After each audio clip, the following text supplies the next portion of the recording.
든지 자원해서 제물을 바치면 둘째 날까지는 먹되 절대로 셋째 날에는 먹지 말라. 셋째 날까지 남은 고기는 다 불태워버려라. 그리고 그걸 먹는 자는 하나님께서 그 모든 제사를 받아들이지 않겠다. 고기를 먹은 자와 서원을 드린 자도 받아들이지 않겠다는 내용이 그 뒤까지 이렇게 나와요. 그럼 여러분 한번 생각해 보세요. 화목제물을 드렸는데 고기를 먹으라고 하셨어요.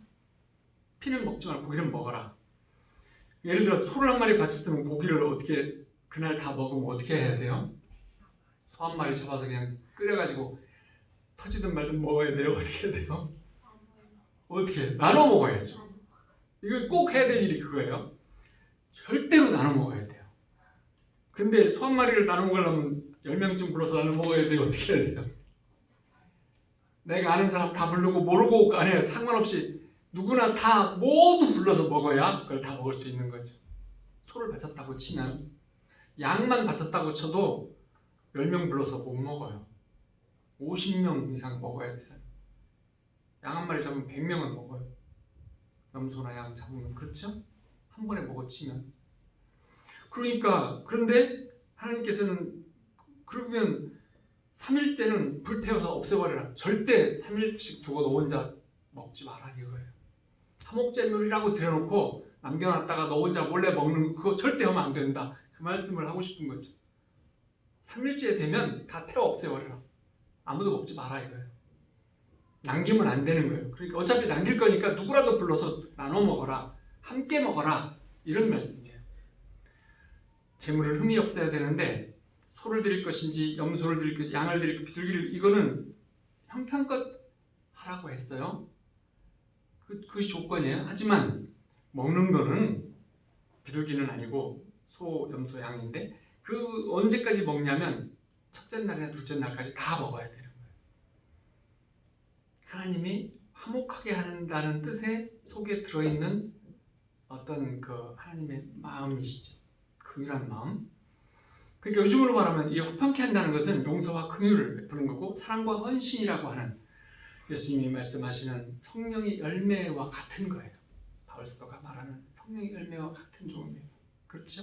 화평케 한다는 것은 넓게 보면 하나님과 죄 지은 자 사이를 화목하게 하는 선교, 전도, 복음을 전하는 일 이런 것도 포함되지만 좀 더 확장하면 성령의 열매를 우리가 함께 하는 일 이거와 같은 거예요. 그래서 기독교 역사 동안에 기독교의 이런 그 정신을 이기는 사상이 온 세상에 하나도 없었어요. 어떤 사상도 공산주의도 어떤 사상도 기독교의 정신을 이길 수가 없었어요. 기독교의 정신은 함께하고 나누는 정신이거든요.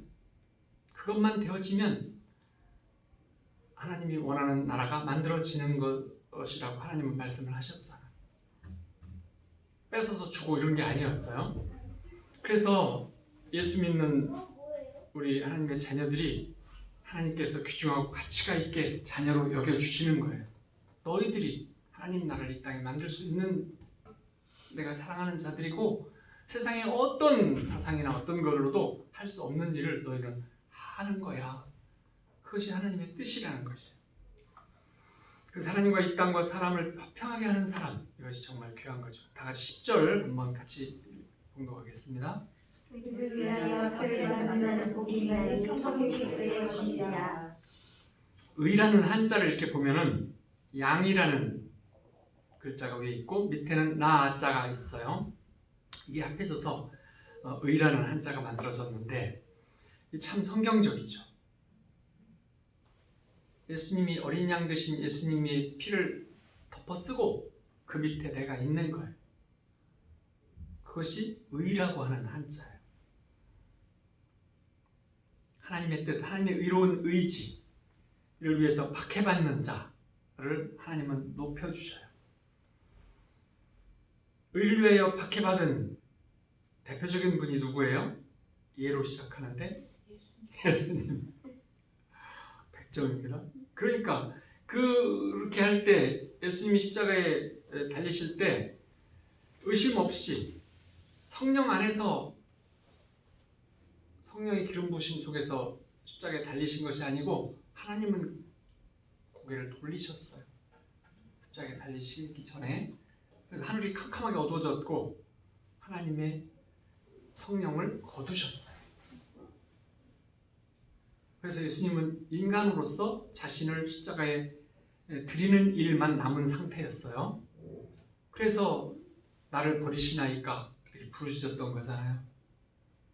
그런데 그런 속에서 의를 위해서 박해를 받으셨는데 십자가에서 달리시고 3일째 되는 날 어떻게 해주셨어요? 부활시키셨잖아요.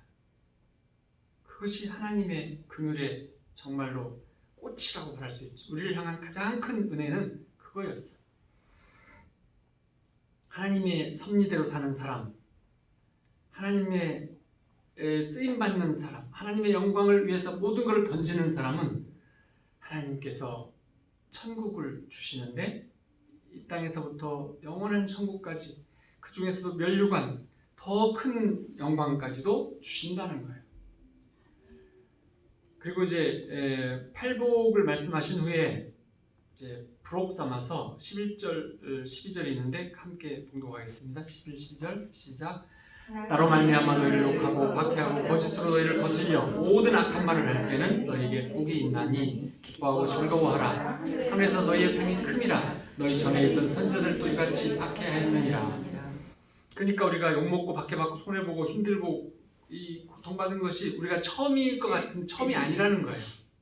옛 선지자들도 다 하나님의 의를 위해서 고생하고 욕먹고 박해받았다는 거예요. 구약의 선지자들이 다 그렇게 했다는 거예요.